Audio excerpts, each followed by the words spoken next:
Hey everyone, it's been a long time since we have met. I'm really sorry for that. But let's get started with the question answers of the road not taken. We were at the question 3. Here. Is there any difference between the two roads as the poet describes them? Part 1 in stanza 2 and 3. तो आइए read करते हैं पहले. पहले मतलब second stanza में हमारे पास बताया गया है the road was grassy and wanted wear. ठीक है, वांटेड वियर हुआ जो ज़्यादातर यूज़ नहीं किया गया हो, almost as new, that has not been use. Okay, और थर्ड स्टैंजा पे आते हैं. तो थर्ड स्टैंजा पे क्या लिखा है? No step had trodden black. ऊपर वाली लाइन है ये वाली. No step had trodden black.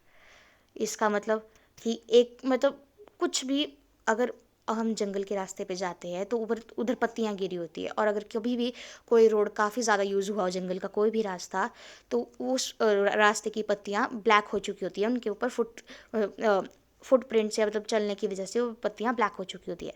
पर इस वाले जो हमारा रोड, ये सेकंड रोड था, ये भी सेम था, और जो ये वाला रोड था ये भी सेम था, मतलब दोनों कम यूज हुए थे. तो इसमें हमारे को ये पता लगता है कि there was no difference between the two roads. ठीक है, next question. In the last two lines of the poem.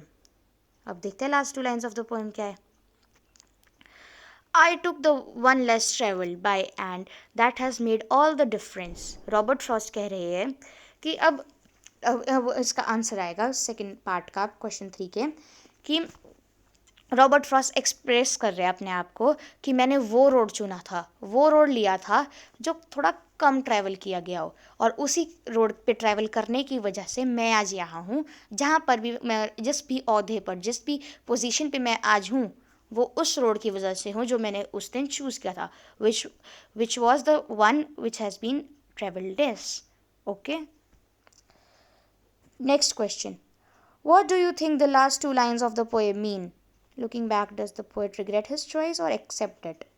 Bracket में हमारे पास एक और क्वेश्चन है कि हाँ, अब अगर जो पोएट है वो अपने पास्ट में देखता है तो वो अपनी चॉइस को एक्सेप्ट कर रहा है, वो कि रिग्रेट कर रहा है, दुख मना रहा है कि मैंने ये चूज़ क्यों किया, कि उसको एक्सेप्ट करा है कि हाँ मैंने चूज़ किया और अपने लिए अच्छा चूज़ किया.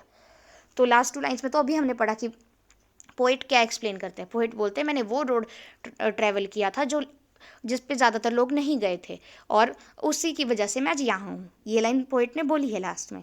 अब वो क्या आपको लग रहा है कि रिग्रेट करे कि एक्सेप्ट करे? According to me the poet is accepting the situation in which he is, और वो रिग्रेट नहीं कर रहे डिसीजन को. ये कैसे पता लगता है? बिकॉज इसी लास्ट पैराग्राफ में लिखा है I will be telling this with a Sai, मतलब आराम से, relief, expression of relief is Sai, और पोएट साई के साथ बताएंगे कि मैंने वो रोड चुना था जो लेस ट्रेवल था. That means the poet is accepting the situation in the situation और the decision made by him. Okay,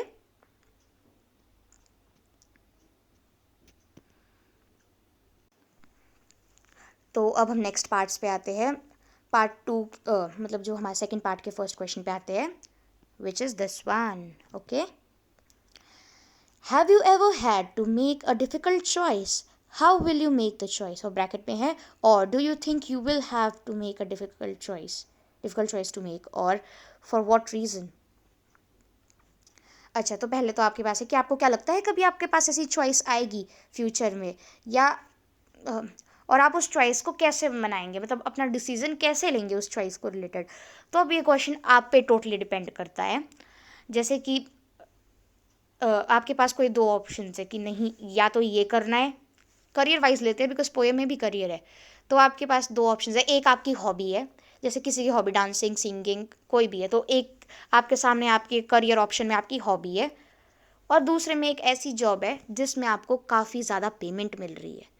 तो अब ये आप पे डिपेंड करता है आप अपना करियर ऑप्ट कैसे करोगे, अपने पैशन के पीछे जाओगे कि जॉब, मनी वाली जॉब के पीछे जाओगे. ये इसमें मैं आपके डिसीजन को इन्फ्लुएंस नहीं कर सकती.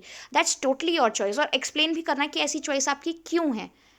क्योंकि अगर आपको पैशन की तरफ जाओगे तो हाँ, आप लिख सकते हो कि या I am very much dedicated towards my this hobby, or very much dedicated to my passion, that's why I would choose it, and it would be satisfactory for me or to please my needs या to fulfill my needs. okay, और अगर आपने ज़्यादा money वाली job choose की, then you can say like this कि या I would become practical, and according to me money is important to sustain life, because जीने के लिए मनी भी इक्वली इंपॉर्टेंट है.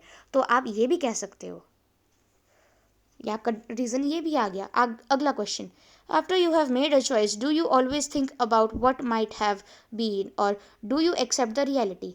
अब आपके पास ऑप्शन आ गई. मान लो आपने चॉइस चूज़ कर ली, कोई ऑप्शन चूज़ कर ली अपनी लाइफ में. ऐसी दो ऑप्शन थी आपके पास, जैसे पिछले क्वेश्चन में एग्जाम्पल दिया, और आपके पास, और आपने उन दोनों में से कोई एक चूज़ कर ली. अब आपको क्या लगता है, आप उसको रिग्रेट करोगे कि उसको मान लोगे, रियलिटी को अपनी एक्सेप्ट करोगे. तो इसका आंसर मैं अपने हिसाब से दे देती हूँ कि if I would be in this situation, I would accept the reality, or if I am not satisfied with the reality, I would try to improve myself or make the reality better. Yeah, because there is, देखो अगर मैं regret करूँगी, if I would regret my decision, nothing is going to help me out, nothing is going to make my decision successful again. और या ऐसा कुछ नहीं होगा कि मैं उस रास्ते पे फिर आके खड़ी हूँ कि मेरे पास वही दो चॉइसेस फिर से और मैं सही वाली चूज़ करूँ. नहीं हो सकता वो. I have to accept the reality. और मेरे को, अगर मेरे को रियलिटी में दुख है, नहीं है सुख, मेरे को रियलिटी से खुश नहीं हूँ मैं, तो मैं क्या करूँगी, अपनी रियलिटी को बेटर बनाने की कोशिश करूँगी. I would try to improve it. तो अब यही लाइंस आप अपने हिसाब से लिख सकते हैं अपने आंसर्स में, है ना. So that's all for today. We have completed this poem, and probably we will start with our Hindi chapter as well. Thank you. Bye bye.